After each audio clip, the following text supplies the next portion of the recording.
vontades, mas que seja Teu Espírito Santo, ó Pai, que planeje em nossos corações aquilo que Tu queres que seja feito. Obrigado, Senhor. Chama, ó Deus, cada pessoa que Tu queres que esteja ali, da Igreja Batista da Comunhão.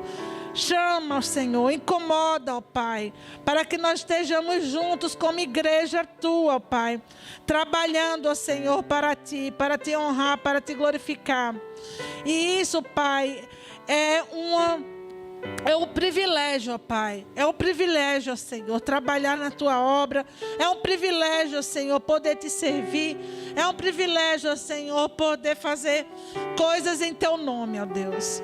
Obrigada, Senhor. Mais uma vez eu Te agradeço pela oportunidade que estamos tendo, ó Deus. Em nome de Jesus Cristo eu oro. Amém.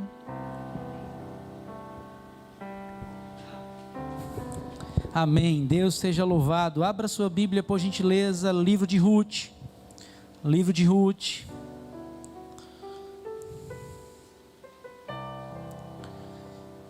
Quinta-feira passada eu iniciei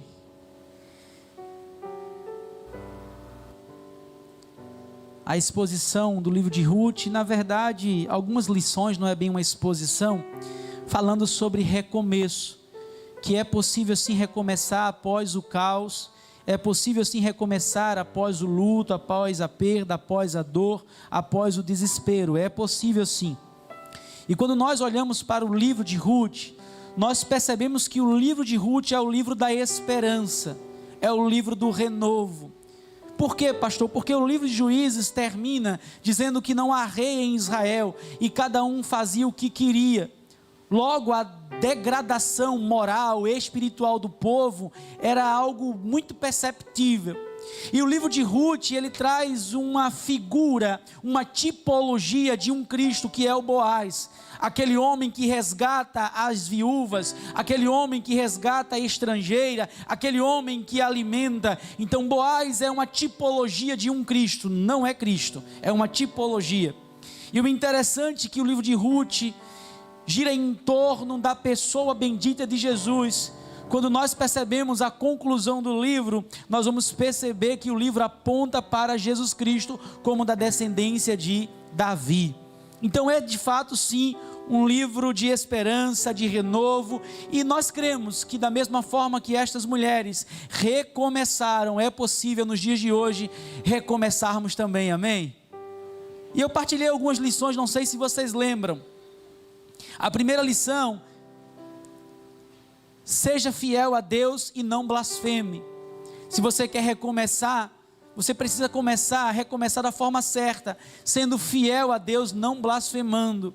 Mas por quê, pastor? Porque Noemi perdeu o esposo, perdeu os 2 filhos e uma nora que ficou em Moabe. Ela regressa para Belém apenas com a Ruth e sem os filhos e sem o marido. Então, mesmo em meio às dificuldades, às lutas, o luto, esta mulher não blasfemou contra Deus. A segunda lição que eu partilhei é que elas voltaram e elas ficaram perto daqueles que conheciam a história delas. E a cidade se comoveu a tal ponto que a Bíblia narra que as pessoas diziam: é esta porventura a Noemi? E diz que o povo ficou com compaixão. Então você quer recomeçar? Recomece ao lado de pessoas que lhe amam, que conhecem sua história, que vão lhe ajudar. Porque a gente já está às vezes ferido, machucado, enlutado, aí vai ficar perto de pessoas que machucam mais ainda, que vê o soldado ferido, vai lá e aumenta a ferida dele. Noemi foi esperta. Ela: eu vou voltar para a minha cidade, porque lá tem um povo que conhece minha história, que sabe quem eu sou, e vai me acolher, e vai cuidar de mim. Então recomece ao lado de pessoas que amam você, que cuidam de você, amém? E a terceira lição que eu partilhei é que elas não ficaram em casa, esperando a morte chegar. Quer recomeçar? Descruze os braços, erga a cabeça e vá à luta. E Ruth chegou para Noemi e disse: minha sogra, eu vou trabalhar, eu não vou ficar aqui não vou deixar a depressão me engolir, eu não vou deixar o luto me afogar, me matar. eu vou trabalhar. E ela foi trabalhar justamente, irmãos, num campo de Boaz, um parente próximo da Noemi, um possível resgatador daquela família. Então a terceira lição que eu partilhei: se você deseja recomeçar, descruze os braços, erga a cabeça e vá à luta, amém? Recomeçar e ficar em casa de braços cruzados, não vai recomeçar não, vai, duvido. A quarta lição que eu partilhei com vocês: tem pessoas que desejam recomeçar, mas o orgulho não deixa, sabe, o orgulho não permite que tal pessoa receba o cuidado de Deus. Elas dizem: não, eu sou autossuficiente, eu consigo dar conta disso. Ruth e Noemi não, elas estavam abertas para receber o cuidado de Deus. Quando Boaz resolveu favorecer a Ruth, ela recebeu, ainda comeu na mesa dele e levou para a sogra. Tem gente que até para ser abençoado, até para ser cuidado é difícil, porque é orgulhoso, é orgulhosa. Você quer dar o melhor para a pessoa rejeita. Está sofrendo, está enlutado, está enlutada, está em desespero, a gente vai lá estender a mão e a pessoa não quer. Então, quer recomeçar? Esteja aberto para receber o cuidado de Deus, porque Ele cuida dos seus, amém? Nunca viram um justo desamparado, nem a sua descendência mendigar o pão. Deus estende as mãos, Deus cuida, Deus socorre. Agora, às vezes a gente está com orgulho e não permite. E a quinta lição que eu partilhei: se você deseja recomeçar, reconheça o cuidado de Deus na sua vida, mesmo em meio ao caos. Irmãos, mesmo em meio ao caos, nós precisamos ter sensibilidade e perceber que Deus está cuidando de nós. Mesmo em meio a uma situação tão difícil, tão delicada, Deus está cuidando de nós sim, irmãos. Sabe por quê? Porque Ele é bom. Sabe por quê? Porque Ele é justo, porque Ele é amoroso. Já falei para vocês que Deus não ama. E isso, Deus não ama. Ele é o próprio amor, Ele não tem o sentimento de amar. A essência dele é amor. Eu amo a Rafaela, mas eu não sou o amor. Ele é o próprio amor. João diz isso, que Deus é amor. Mas irmãos, vocês sabem da historinha. Elas vão lá, recebem os cuidados de Deus por intermédio da vida de Boaz. Boaz resolve casar-se com Ruth. E ele vai lá e até conversa com seu parente mais próximo, diz: olha, eu quero casar com ela. E ele está disposto a pagar o preço, e ele acolhe a Ruth e consequentemente a Noemi também. E eu queria dar um pulo aqui, porque eu já preguei isso aqui vocês não lembram, no início do ministério, quando eu cheguei aqui. Aí eu queria dar um pulo para o capítulo 4, para a gente conversar e partilhar algumas lições na noite de hoje. Capítulo 4. Quero ler com vocês o versículo 13. Lucas, tu vai ter que me aguentar, me escutar de novo, foi mal, viu? Perdão, Lucas estava ontem em bebedouro. Tenha misericórdia de mim, viu? Capítulo 4, versículo 13. Assim tomou Boaz a Ruth, e ela passou a ser sua mulher, coabitou com ela, e o Senhor lhe concedeu que lhe concebesse e tivesse um filho. Irmãos, vamos olhar rapidamente para as perdas de Ruth e Noemi. Reflitam comigo. Noemi, ela perdeu quem? Marido, Elimeleque, e os dois filhos, Malom e Quilion, fraco e doente, a tradução dos dois nomes. Obviamente que os filhos nasceram naquele período de fome em Belém. Então, onde reinava a doença e a fraqueza. Por isso que eles saíram de Belém e foram para Moabe. Os nomes dos filhos eram colocados e eles observavam a situação que eles estavam vivendo. Então, Malom e Quilion, fraco e doente. Noemi perde o marido, os dois filhos, uma nora, e tinha que sair da cidade natal, estava numa terra estranha. Ruth teve que sair de Moabe, da sua terra, e ir para Belém com a sua sogra. Só que sem cunhado, sem sogro e sem esposo. Elas perderam muito ou pouco, irmãos? Estas mulheres perderam muito ou pouco? Elas perderam muito. Mas observem que quando Deus resolve agir na vida de Ruth, na vida de Noemi, olha o que Ele faz. ele levantou um homem para resgatar Ruth. Aquele homem casa-se com Ruth, e Ruth havia passado aproximadamente 10 anos de casamento sem ter filhos. E aqui ela recém-casada, ela concebe um filho. Daqui a pouco eu falo o nome dele, não vou falar agora não, viu, Sassou? Sabe o que eu quero partilhar, irmãos? A primeira lição: as perdas do passado não irão determinar o quão frutífero será o seu futuro. As perdas do passado não irão determinar o seu futuro. E tem gente que mede o futuro pelas perdas do passado. Não, Senhor, mas eu já perdi isso, a minha tendência agora vai ser só perder. Não, meus irmãos, o choro pode durar a noite toda, mas a alegria vem ao amanhecer. Aqueles que vão caminhando, chorando, eles voltam sorrindo. E é isso que Deus faz na vida de Ruth. Ela perdeu, Noemi perdeu, mas elas não mediram o sucesso do futuro, ou a possibilidade de um futuro brilhante, olhando para as perdas do passado. As perdas do passado não irão determinar os ganhos do futuro, amém? Jeremias 29:11, eu bem sei os pensamentos que tenho ao vosso respeito, diz o Senhor, pensamentos de paz e não de mal, para vos dar um futuro de paz. Alguns teólogos não gostam de usar o texto que eu vou falar agora, mas eu gosto de usar. A glória da segunda casa será maior. A glória da segunda casa será maior. E é isso aqui que Deus está fazendo na vida de Ruth. É isso que Deus está fazendo na vida de Noemi. Sabe, irmãos, não meça. Não fique olhando para o passado, para as perdas, medindo o seu futuro. Seu futuro Deus já preparou, amém? Seu futuro já está preparado nas mãos de Deus. E eu creio em um Deus bondoso, eu creio num Deus generoso, eu creio num Deus amoroso. Ainda que Ele contrarie a minha vontade, ainda que Ele não cumpra os meus caprichos pessoais, como um filho rebelde.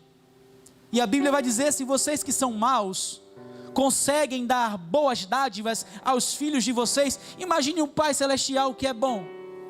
Então a primeira lição que eu aprendo, as perdas do passado não irão determinar o quão frutífero será o seu futuro, o quão frutífero será o seu recomeço. Deus tem planos de paz para esta igreja, amém? Deus tem planos de paz para a sua família, para a sua casa. Eu lembro da vida de Jó. É óbvio que eu acho que a intensidade do sofrimento de Jó foi mais pesado, porque pelo menos elas ficaram com a saúde. Jó nem saúde ficou, perdeu até a saúde, ficou coçando as feridas com um caco de barro de telha. Nada contra a mulher do Jó, nada contra as mulheres, e ainda a mulher mandou ele amaldiçoar o Deus dele, né? E mesmo assim, Deus conseguiu fazer com que as perdas do passado de Jó,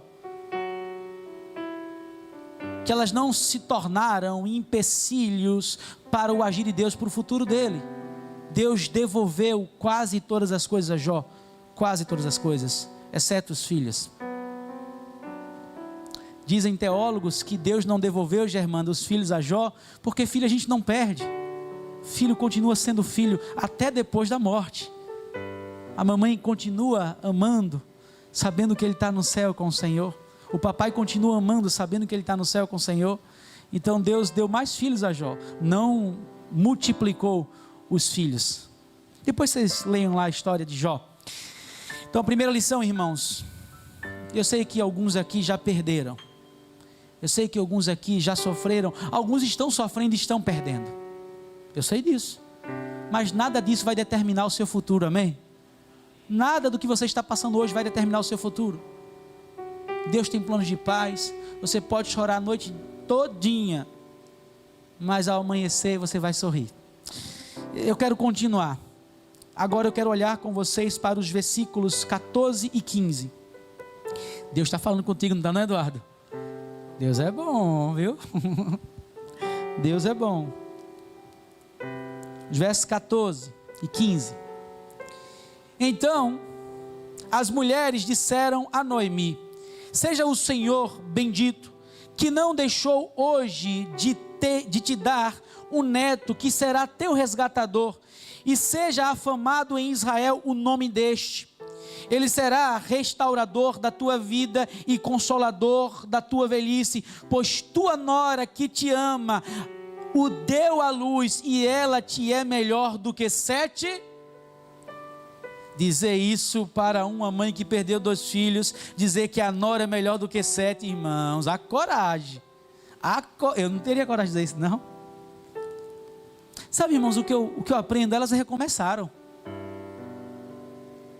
E sabe, é possível recomeçar e desfrutar do melhor de Deus, amém? É possível recomeçar e desfrutar do melhor de Deus. Aquelas mulheres recomeçaram e elas estavam desfrutando de algo que talvez elas não poderiam desfrutar com a família anterior. Me prove e provo, 10 anos de casamento, nenhuma delas, nem a Ruth nem a Orfa tiveram filhos. Noemi já era velha, não podia ter mais filhos. E mesmo em meio ao luto, mesmo em meio às dificuldades, Deus fez com que aquelas mulheres recomeçassem e elas conseguiram viver o melhor de Deus naquela era, naquela época. Então, irmãos, é sim possível recomeçar, é porque o diabo ele é astuto, ele é perverso, sabe, ele deturpa a palavra de Deus, e ele fica dizendo para a gente, você não presta, você não vai recomeçar, você vai morrer sofrendo, vai morrer chorando, você não vai desfrutar de nada bom mais nessa terra. É mentira do diabo, é mentira do diabo. Nós podemos recomeçar e desfrutar de algo muito melhor, muito maior, muito melhor. E o nosso Deus, ele é esse Deus de surpresa mesmo, viu? Ele faz velho ter filho. Ele faz mãe largar filho no rio e manda aquele menino ser cuidado pela própria mãe após ele ter sido adotado. O Deus que eu sirvo, ele abre o mar vermelho, ele faz algo novo, ele muda, ele transforma, ele faz a gente experimentar, desfrutar de coisas novas. Você quer recomeçar, meu irmão? Você quer recomeçar, minha irmã? É possível recomeçar. É sim. E não apenas recomeçar, é possível recomeçar e desfrutar de algo maior e melhor. É possível sim. As vizinhas, rapaz, tua nora te ama. Eu acho que o maior milagre desse livro, Carla, é apontar para Jesus. E o segundo é uma nora ter uma relação tão boa com a sogra. Para mim esse é o segundo maior milagre do livro, mas tudo bem. Uma nora e uma sogra numa relação tão íntima, só o negócio da Bíblia mesmo, só Deus estando no meio, só apontando para Jesus. Porque senão, irmãos, já falei para vocês que eu tenho 2 sogras, mas só tenho uma esposa, por favor, tá? Vai que eu falo isso aqui, depois sai na internet aí, o pastor que falou no púlpito tem 2 mulheres. Não, tem uma só esposa, mas 2 sogras, a sogra biológica e a sogra adotiva, e cada uma mais distante do que a outra. Como é boa a nossa relação, irmãos. Uma mora lá perto do sertão de Pernambuco, a outra morava no sertão da Bahia, foi para Recife, mas está longe do mesmo jeito. Pensa numa relação boa. Feliz sou eu. Então é possível sim recomeçar e desfrutar do melhor de Deus. Elas estavam, sabe, desesperançosas. Elas estavam, sabe, sem esperança. E Deus fez com que elas recomeçassem com algo maior e melhor, que era a vinda de um neto, a vinda de um filho. Eu não sei se vocês lembram, creio que sim, que vocês são estudiosos da Bíblia, que quando o nome de uma família era aniquilado, era uma derrota, era uma vergonha. Então Noemi não podia mais ter filhos, Ruth talvez permanecesse viúva o resto da vida, e o nome de Elimeleque, o nome de Ruth, o nome de Malom, Quilion, o nome daquela família iria ser apagado, e Deus não permitiu. Elas estavam agora tendo a ciência de que Deus estava cuidando delas, fazendo com que o nome da família não fosse apagado. Gente, isso é belíssimo, mas não apenas por isso. Daqui a pouco vocês vão ver por que Deus não apagou o nome dessa família da terra, porque Deus não riscou o nome dessa família, porque Deus tinha projeto para com essa família. Recomece, por favor, recomece. A nossa vida, na verdade, irmãos, ela é de recomeços. A gente precisa recomeçar todos os dias. na nossa relação com Jesus, não esquecendo o que a gente aprendeu ontem. Certa vez eu perguntei a um irmão com quase 70 anos de crente: meu irmão, eu perguntei, você serve a Cristo há quantos anos? Ele disse, 1 dia.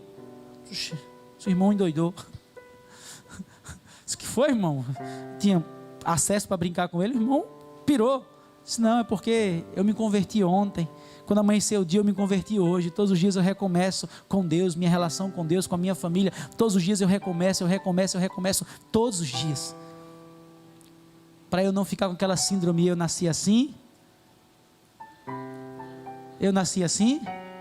Eu não escuto essa música não, Alice. Como tu escuta, aí tu sabe, né? Estou brincando, eu sei. Vamos para a terceira lição, irmãos. Quero ler os versículos 16 e 17.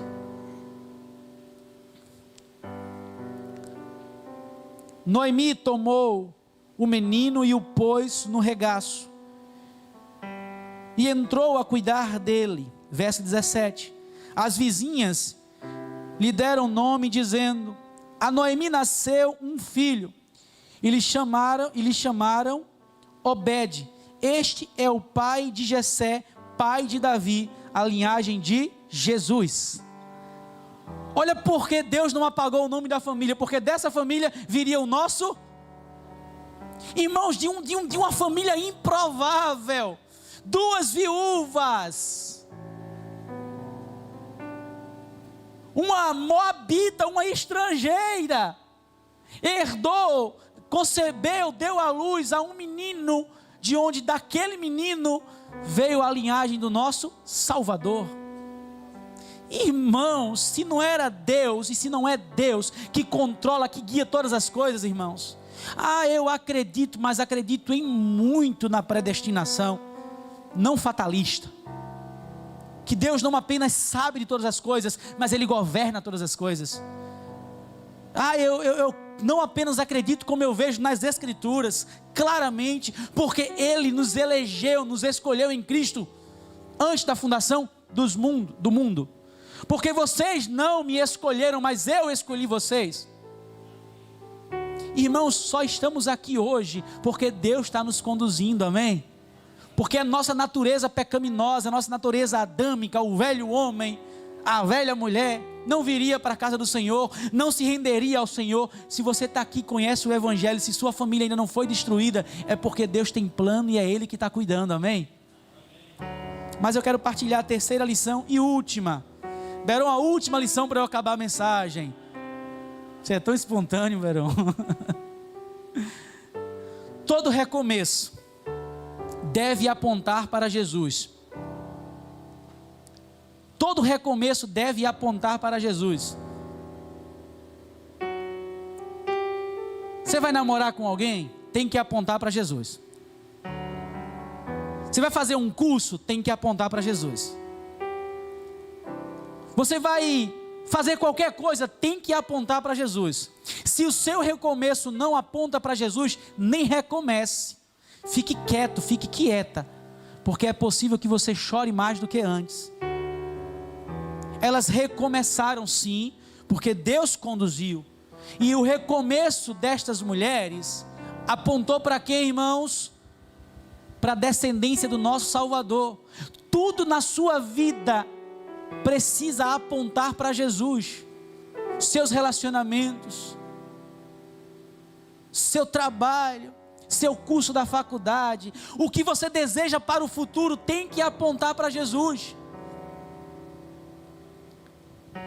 Gilberto, vou lhe expor aqui, viu? 12 anos para se aposentar ainda falta, né? 12 anos. A Gilberto disse: eu queria me aposentar mais rápido para dedicar mais tempo ao Senhor.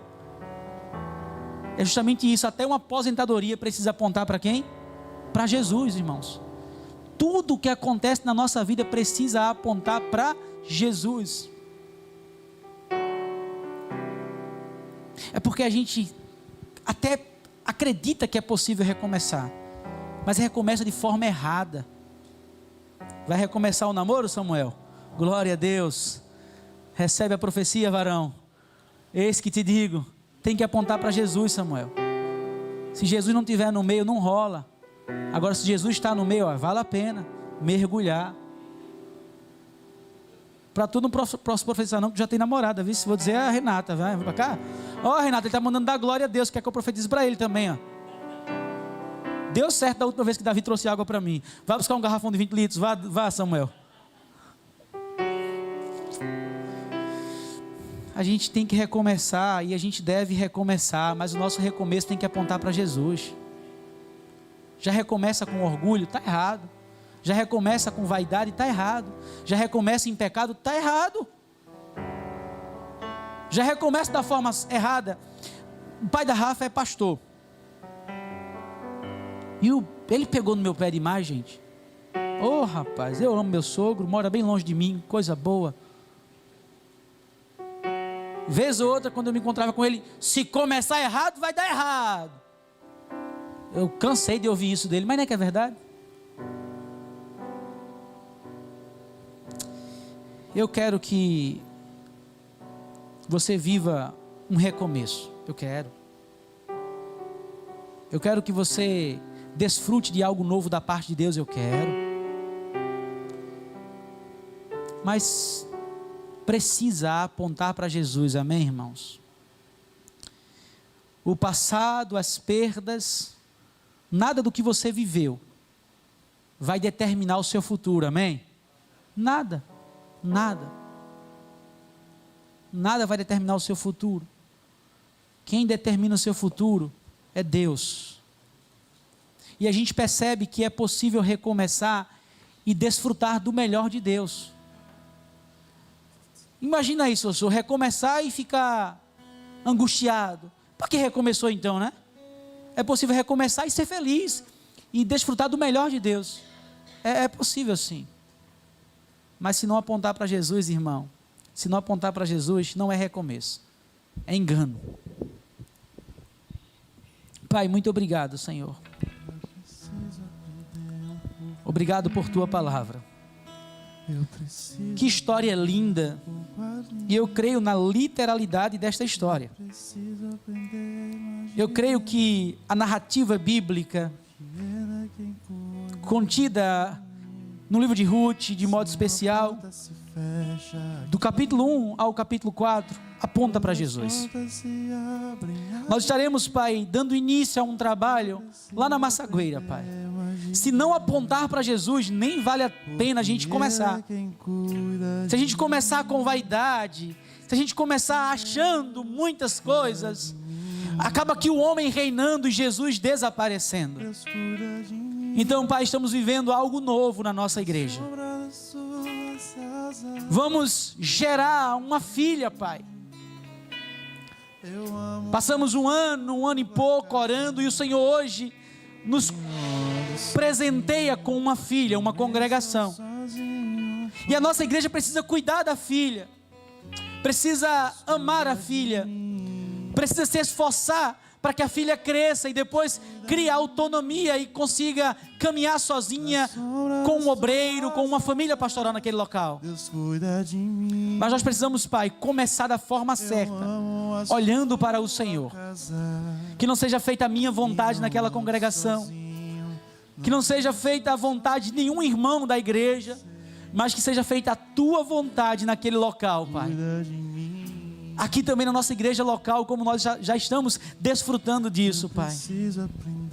Obrigado por tua palavra que é viva, Senhor. Oramos agradecidos, em nome de Jesus. Amém. Eu preciso